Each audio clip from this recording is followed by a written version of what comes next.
Informação importante, segundo a coluna publicada pelo jornal americano Wall Street Journal, tanto Alexandre de Moraes quanto o Supremo Tribunal Federal estão dando um golpe de Estado no Brasil. Essa publicação foi assinada por Mary Anastasia O'Grady. Traz críticas contundentes ao ministro, afirmando que o mesmo tem censurado opositores, ordenado prisões e conduzido inquéritos sem qualquer controle institucional. Esse texto compara ainda a atuação de Moraes às estratégias utilizadas por ditadores do século XXI, que, segundo essa coluna, não tomam o poder por golpes militares, mas copiam Hugo Chávez, consolidando o controle sobre instituições democráticas enquanto estão populares, para depois prender adversários ou então forçá-los ao exílio. Por fim, o Wall Street Journal afirmou que o caminho para a ditadura no Brasil começou em 2019, quando o STF alegou ser alvo de ameaças e abriu o chamado Inquérito das Fake News, no qual Moraes é acusado de vigiar as redes sociais, criminalizar opiniões e prender críticos do tribunal. Vários aspectos trazidos nessa reportagem, nesse texto publicado pelo Wall Street Journal. Os nossos comentaristas farão as análises necessárias. O Roberto Mota já está a postos, ao vivo no Rio de Janeiro. Mota, seja muito bem-vindo, ótima noite, excelente semana a você. Coluna do Wall Street Journal colocando o ministro do Supremo Tribunal Federal em destaque e indicando que a Suprema Corte e esse ministro estariam dando um golpe de Estado no Brasil. Mota. Deu no Wall Street Journal, Caniato, que não é exatamente um jornal de direita, pelo contrário. Boa noite para você. Boa noite aos meus colegas de bancada, boa noite à nossa querida audiência. Um artigo publicado no jornal pela jornalista Mary Anastasia O'Grady teve como título Um golpe de Estado na Suprema Corte do Brasil. No artigo, a colunista diz que a liberdade nas Américas enfrenta um grau de perigo nunca visto desde a Guerra Fria. Ela diz que homens fortes do século XXI estão copiando Hugo Chávez, que consolidou seu governo tomando controle das instituições democráticas enquanto era popular e, em seguida, prendeu seus oponentes ou os exilou. Previsivelmente, a colunista foi chamada por vários veículos de mídia brasileiros de conservadora. Mas o que ela diz é exatamente o que muitos juristas brasileiros de renome e o que muitos jornalistas e o que muitos políticos brasileiros dizem. A colunista aponta a abertura do inquérito das fake news em 2019 como o momento em que as coisas saíram do rumo. Ela diz: o inquérito foi aberto de ofício pelo tribunal, sem a participação do Ministério Público. Mas o Ministério Público é a instituição responsável por investigar e denunciar criminalmente no país. Quem diz isso é a Constituição. Depois, continua a colunista, um determinado juiz foi escolhido a dedo para conduzir inquérito, embora a escolha dos juízes deva ser aleatória. Mary Anastasia O'Grady termina dizendo: não importa o que o leitor pense sobre Bolsonaro, é claro que a política tomou conta do tribunal. As elites estão começando a reclamar de juízes embriagados de poder.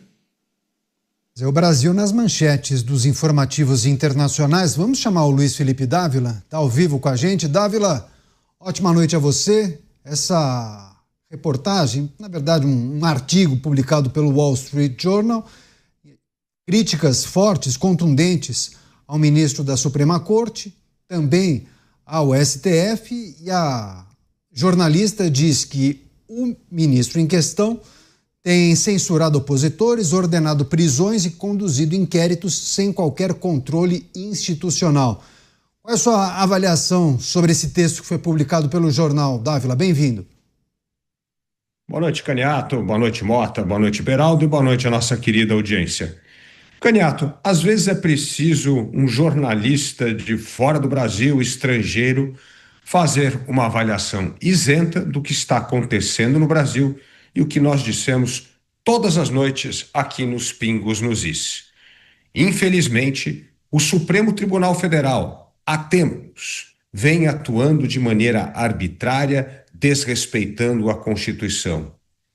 Neste espaço, refletimos todos os dias as violações do Estado Democrático de Direito, do direito à ampla defesa, dos preceitos do Estado Democrático, no qual há, sim, direito às questões processuais que vêm sendo ignoradas pelo Supremo Tribunal Federal. Nós temos tido inquéritos sigilosos por tempo indeterminado, nós temos atitudes arbitrárias nas quais juízes, advogados não têm acesso aos autos do caso, nós não temos mais individualização de pena, ou seja, no Brasil, o devido processo legal transformou-se numa ficção. Por quê?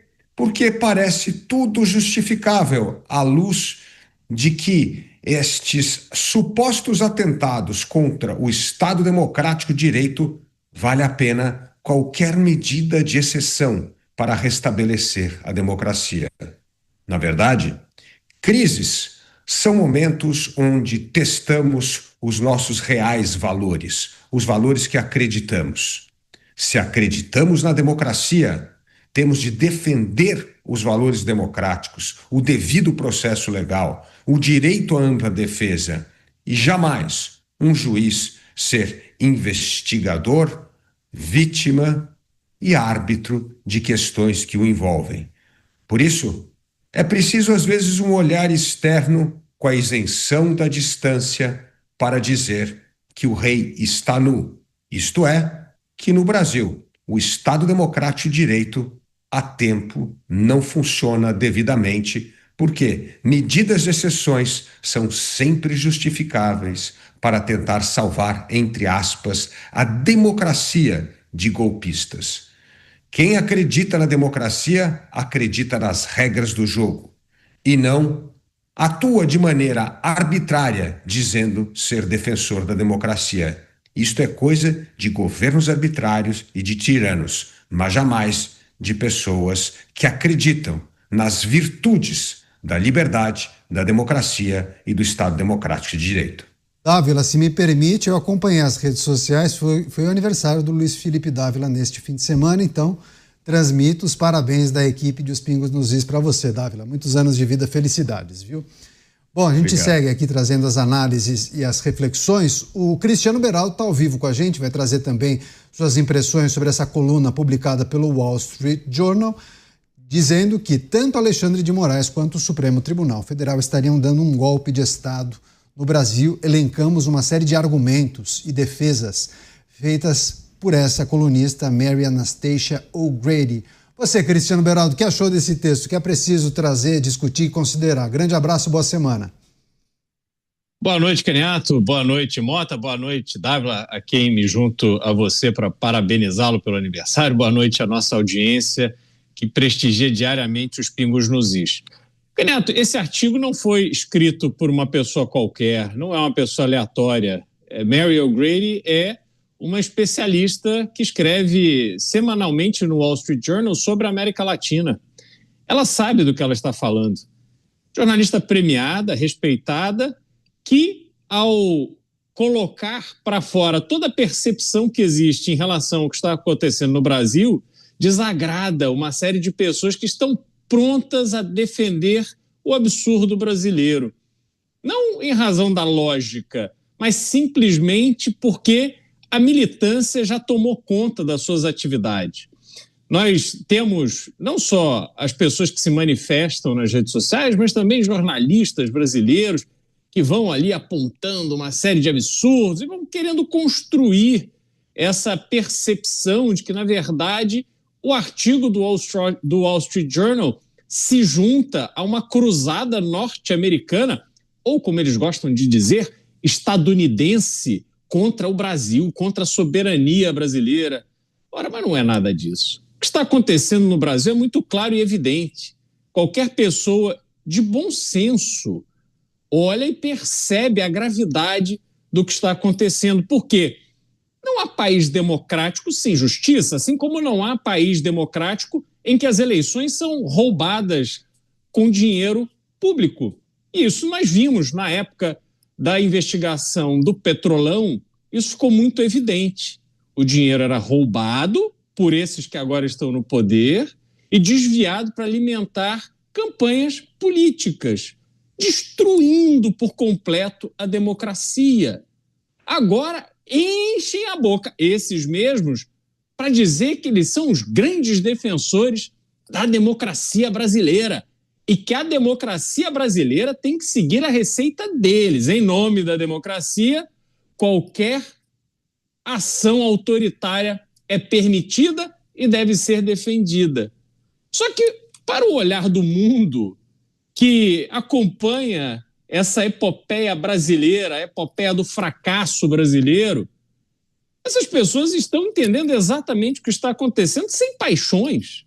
Não adianta querer dizer, não, é uma jornalista bolsonarista, é uma jornalista direitista. Ela não está absolutamente nem aí para as paixões que existem de um lado ou de outro. Simplesmente, com base na sua experiência, no seu conhecimento, está fazendo uma avaliação muito bem fundamentada sobre o que virou o Brasil. E esse Brasil não tem futuro. Esse Brasil, do jeito que está hoje, não vai avançar, não vai chegar a nenhum bom lugar. É preciso corrigir o rumo.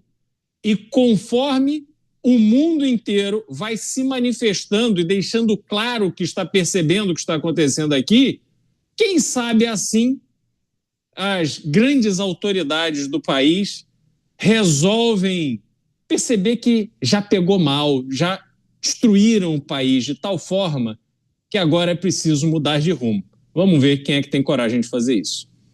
Zé, tem um outro aspecto importante, inclusive várias pessoas aqui tratam dessa questão como se fosse uma guerra de narrativa. Mota, você não acha que esse texto, essa coluna, ajuda a equilibrar essa guerra de narrativa que a gente tem observado? Porque até aqui, quais eram os players que defendiam um lado ou outro? O governo brasileiro, ou instituições da República muito poderosas de um lado, vários veículos de imprensa do Brasil, meio que corroborando com essa tese defendida pelas instituições. E do outro lado, tudo bem, o filho do ex-presidente da República, algumas lideranças políticas, mas parecia que tratava-se de quase uma invenção, né? Teve uma ONG, inclusive, a Transparência Internacional, mas aquela que opera aqui no Brasil, a versão brasileira, criticando a imposição da Magnitsky, dizendo que foi um uso político de um dispositivo super importante, etc. Você não acha que essa manifestação dessa jornalista do Wall Street Journal ajuda a equilibrar, inclusive, a narrativa para que o cidadão comum tire a sua própria conclusão? Não, eu não acho, Caniato. Até porque, em se tratando do cidadão comum, é pouco provável que o cidadão comum escute falar desta matéria, quanto mais tome conhecimento do que ela diz. Pelo que eu me lembro do que aconteceu aqui no Brasil, no início, quando surgiram vozes discordantes de tudo que está acontecendo aqui, a desculpa era, isso é um maluco, um radical de direita. Aí começaram a surgir juristas dizendo que isso era errado. Não, esses juristas aí são conservadores, a opinião deles não representa nada. Aí começaram a surgir muitos jornalistas dizendo a mesma coisa. Os jornalistas foram classificados de blogueiros, até o dia em que era o governo dos Estados Unidos da América dizendo isso.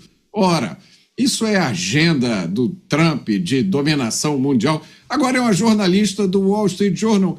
Vai ser classificada da mesma coisa, Caniato. Vai ser menosprezada. A ideologia já tem a resposta antes que a pergunta seja feita.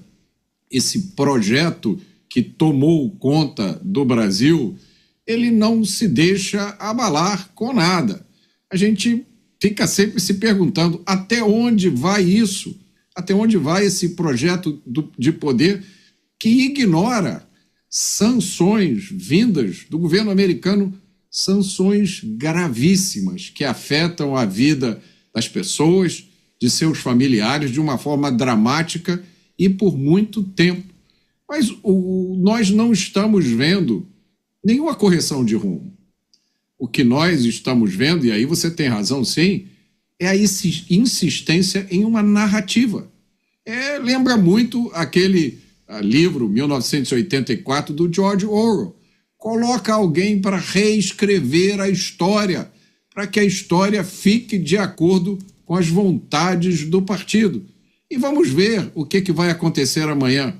Essa não é a primeira matéria que sai no exterior, dando conta da realidade aqui do Brasil, porque até mesmo aqueles que ficam embriagados pela ideologia, chega um momento em que a força da realidade é grande demais. Mas eu acho que, infelizmente, esse sentimento não chegou para todo mundo. Então, a gente fica na expectativa do dia de amanhã. Ninguém sabe o que vai acontecer, ninguém sabe até onde vai essa vontade de fazer com que a narrativa impere sobre a realidade. Dávila, você que acaba tendo contato com várias pessoas do exterior, assim como o Beraldo, Mota também, mas traz um pouco dessa percepção, como as pessoas estão lendo essa situação que acontece no Brasil, especialmente quando a gente olha para as determinações dos Estados Unidos para com o Brasil. Há uma ideia do governo brasileiro de que é injusto, é preciso respeitar a soberania, mas não são todas as pessoas que fazem essa leitura. Traz um pouco essa sua percepção e, naturalmente, as informações que você conseguiu colher com os estrangeiros. As pessoas estão atordoadas com o que está acontecendo no Brasil. As pessoas estão inseguras e perplexas com o grau de arbitrariedade que impera no Brasil. Parte disso, Caniato, está afastando investimentos. Você conversa com investidores, eu tenho certeza que o Beraldo também está tendo conversas com investidores, eles querem distância do Brasil. Ninguém acredita mais que contratos são honrados, que você pode acreditar nas regras do jogo, que elas serão cumpridas. E isto cria enorme insegurança em relação ao país, isto afugenta investimento no momento crucial que o Brasil precisa urgentemente de investimento em infraestrutura. Nós ainda temos, Caniato, quase metade da população brasileira sem saneamento básico. Nós precisamos melhorar urgentemente portos, aeroportos. Nós precisamos melhorar a nossa malha energética. Por quê? Porque o Brasil vem perdendo competitividade, porque o investimento vem despencando no Brasil por causa da insegurança jurídica. Então, isto torna-se ainda mais assustador quando a Suprema Corte, que deveria ser uma espécie de árbitro do bom senso, é aquela que, na verdade, acaba gerando mais insegurança com sua atuação cada vez mais arbitrária.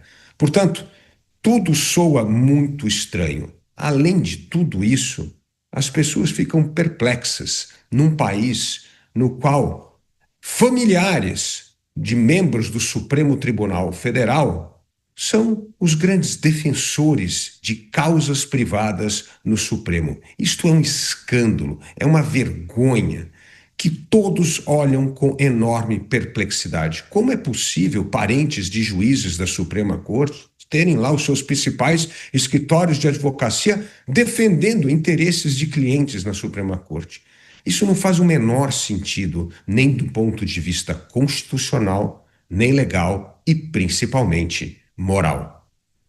Você, Beraldo, essa é a percepção? Eu fico imaginando aqueles que estudavam o Brasil e as reais possibilidades de chegar aqui, investir ou montar uma parceria com alguma companhia. Imagino que todos esses projetos foram congelados, né? Se não congelados, adiados ou até cancelados. O que você tem percebido dos players internacionais em relação ao que acontece no Brasil? O Brasil se tornou um país hostil. Aliás, sempre foi, né? O ambiente de negócios no Brasil sempre foi muito complicado. Obviamente, você tem setores que são muito pesados e, com isso, as indústrias e as empresas estrangeiras acabam se instalando no país. O setor de petróleo é um grande exemplo disso, mas muitas empresas, muitos empresários estrangeiros já se queimaram quando tentaram colocar o seu dinheiro no Brasil. E hoje a gente vai vendo esse sentimento se fortalecer. E as respostas que são dadas também pelo próprio governo, elas são completamente inadequadas, né? Porque o Brasil é um país sem estratégia. O Brasil não tem visão estratégica. O governo, quando ele se manifesta, ele não se manifesta com um objetivo, a não ser o próprio interesse pessoal e o interesse eleitoral. Veja, hoje o Banco do Brasil está aí dando declaração na imprensa internacional sobre os ataques à sua reputação que recebeu, colocando que esses ataques são ataques de apoiadores do ex-presidente Bolsonaro. Vamos trazer isso na sequência. Só um parênteses, vamos trazer na sequência em detalhes isso. Então, veja se isso é coisa para um banco falar, ainda mais um banco que tem uma participação do governo brasileiro. Isso retrata essa falta de sofisticação, de raciocínio, de pensamento, de visão, né? Então, o Brasil vai se tornando um ambiente reconhecido pela falta de estabilidade jurídica, pela tributação extremamente elevada, que até quando ele faz uma reforma tributária, ele faz a reforma tributária para continuar sendo recordista em tributos, que tem políticas governamentais que são completamente incompatíveis com as receitas geradas pelo Estado brasileiro. Tem um número crescente de pessoas que, ao invés de se desenvolverem do ponto de vista profissional e intelectual, vivem uma vida absolutamente limitada e medíocre, com base em esmola governamental. Então, como é que você faz esse Brasil dar certo? Né? O potencial existe, é um país gigantesco, que não sofre de nenhum problema grave climático, não tem neve, não tem terremoto, não tem vulcão, tem 7 mil quilômetros de costa, tem tudo para ser uma grande potência. E as pessoas percebem esse potencial.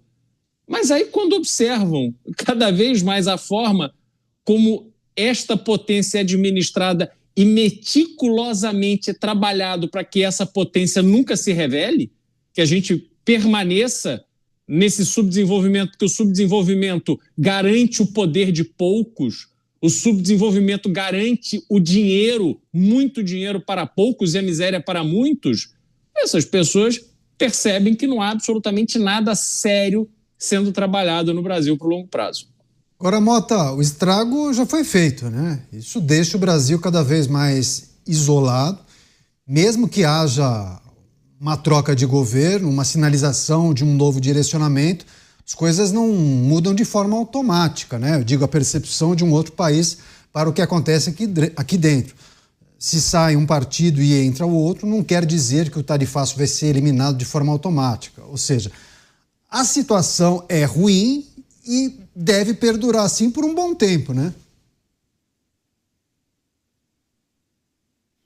Até quando, ninguém sabe, Caniato, porque nesse caso específico, o principal foco do problema não está exatamente no governo, está no Estado brasileiro, está em pelo menos um dos 3 poderes do Estado brasileiro. É uma situação completamente inusitada.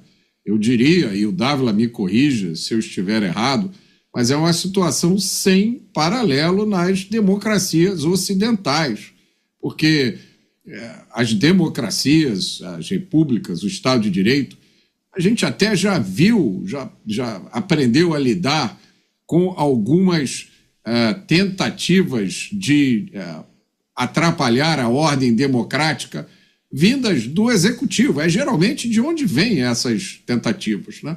Mas uma tentativa através da reordenação jurídica de um país inteiro, que começa dizendo, olha, todos esses princípios básicos do direito que sempre foram válidos, agora não valem mais. Agora um juiz pode julgar um processo no qual ele é parte. Agora o judiciário pode abrir processos de ofício e conduzir investigações comandar a polícia. Como o Beraldo sempre disse, um juiz agora pode apresentar provas antes do início do julgamento.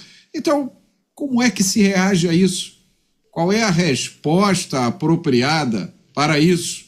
Quando os tribunais se estabelecem como o poder supremo, como tendo a última palavra sobre qualquer assunto, para que precisam existir as outras instituições? Qual é a função dos políticos? Qual é a função do eleitor? Para que serve o povo, a não ser para abaixar a cabeça, pagar impostos e cumprir ordens? E arrematar você, Dávila, nunca antes na história desse país vimos algo parecido? É verdade, nunca antes na história desse país a fonte de crise está no poder judiciário. Como bem disse o Mota, todas as crises no Brasil derivavam do poder executivo, mas esta é a primeira crise fabricada pelo poder judiciário. Sua instabilidade, seu desrespeito às regras do devido processo legal, do direito à ampla defesa, de inquéritos sigilosos, de tudo isso que nós já nomeamos aqui nos Pingos nos Is. E esta insegurança jurídica afeta demais a vida de todos os brasileiros, porque acaba forçando alta de taxa de juro, insegurança no cumprimento de contratos e, como nós já dissemos aqui, acaba inibindo o investimento. E pior, Caniato, esta guerra tarifária acaba acirrando a dependência do Brasil da China.